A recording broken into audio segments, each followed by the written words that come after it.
Sa patuloy na kampanya kontra loose firearms, mataas sa kalibre ng baril ang nakumpiska sa isinagawang operasyon ng Special Action Force sa Maguindanao del Sur. Police Corporal Marcelino Termenes sa detalye. Arestado ang suspect na sina alias Bin Laden at Ibrahim sa pinagsanib na operasyon ng 42nd Special Action Company, 4th Special Action Battalion at 81st Special Action Company, Rapid Deployment Battalion ng PNP SAF at Criminal Investigation and Detection Group, Cotabato City Field Unit, kasama ang iba pang unit ng PNP sa Barangay Metadato, Unsay Ampatuan, Maguindanao del Sur sa matagumpay na operasyon.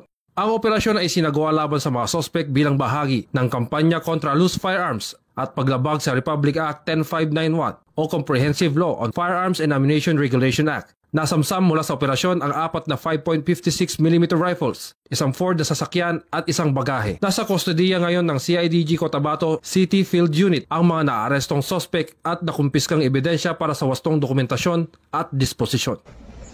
At mula dito sa headquarters sa Fort Santo Domingo, Santa Rosa City, Laguna, ang tahanan ng inyong tagaligtas.